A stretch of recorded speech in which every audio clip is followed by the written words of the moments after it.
شاہ صاحب تو مجھے یاد ہے کہ میں پہلی بار جب واشنگٹن ڈی سی میں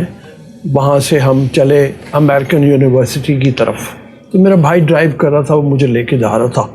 تو ایک سڑک پہ آ کے اس نے رائٹ مڑنے والی لین میں ٹریفک سگنل کے اوپر اپنے آپ کو روکا اور پھر وہ سیدھا چل پڑا۔ جیسے ہم سیدھا چلے ہیں ٹریفک سارجن فوراً کہیں سے نمودار ہوا اور اس نے جناب ہمیں کہا رک جاؤ،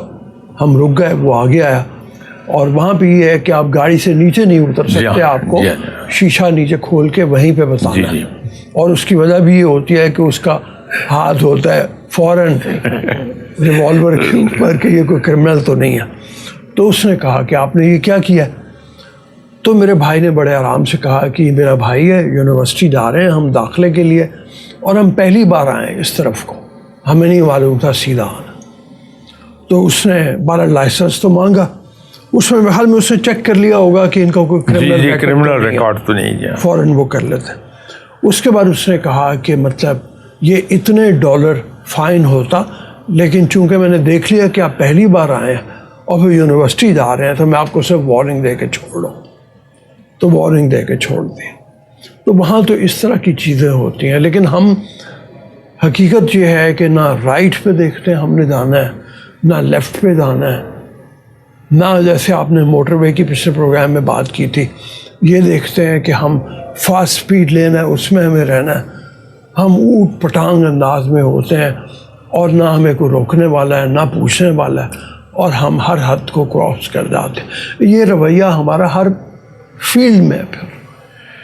آپ دیکھیے لاہور کی سڑکوں پر آپ کو جمبو سائز کے کیٹ آئیز ملیں گے۔ اس میں 3 سائز آ رہے ہیں نا، ایک تو نارمل سائز ہے،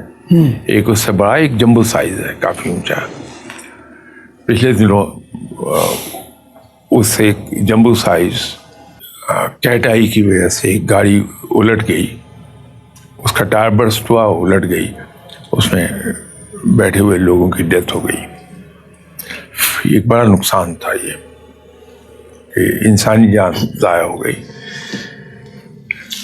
یہ تو بہت بڑا نقصان ہے، انسانی جان ضائع ہو گئی، لیکن آپ یہ دیکھیے کہ ہم کتنے انکنسیڈریٹ ہیں کہ ہم کر کیا رہے ہیں کہ صرف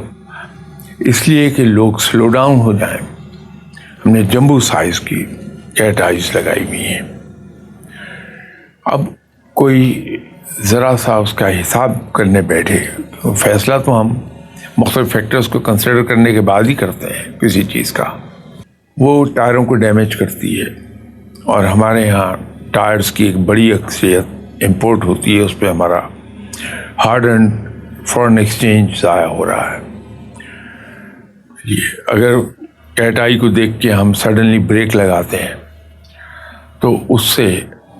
بریک پیڈز ہمارے ویئر آؤٹ ہوتے ہیں، وہ امپورٹ ہوتے ہیں، ٹائرز زیادہ بریکنگ سے گھستے زیادہ ہیں، اور تو اور وہاں سڑک کی کریپنگ ہوتی ہے، جہاں بریک لگاتے ہیں تو سڑک کی سرفیس موو کرتی ہے۔ اس لیے آپ دیکھیے جہاں یہ اسپیڈ بریکر ہوں گے یا کیٹ آئیز لگی ہوں گی، اس سے پہلے سڑکیں آن ایون ہو جاتی ہیں، تو ٹیکنیکلی اس کو کریپنگ کہتے ہیں کہ وہ روڈ کریپنگ ہوتی ہے، وہاں اس کی مینٹیننس پر خرچ ہمارا اٹھتا ہے۔ پھر ایک سپیڈ پر آپ آ رہے ہیں، سلو ڈاؤن ہوئے، دوبارہ سے آپ نے گاڑی کو سپیڈ دی، فیول کنزمپشن بڑھ جاتی، پیٹرول ہم امپورٹ کرتے ہیں، پیٹرول کی کنزمپشن زیادہ ہوتی ہے تو فارن ایکسچینج زیادہ جاتا ہے، پرزوں کی ویئر اینڈ ٹیئر بڑھ جاتی ہے۔ یہ سارے کام ہو رہے ہیں صرف اس لیے کہ ہم انکنسیڈریٹ ہیں، ہمیں اندازہ ہی نہیں ہے کہ ایک بڑے سائز کی کیٹ آئی لگانے سے نقصان کیا ہو رہا ہے۔ اب یہ ایک انڈیویجول سے ملٹیپلائی کرتے جائیے نمبر آف کارز پر، تو وہ کتنا بڑا نقصان ہو جائے گا۔ دنیا میں کہیں بھی یہ اس سائز کی کیٹ آئیز استعمال نہیں ہوتی۔ جس ملک کی ہم نقل کر رہے ہیں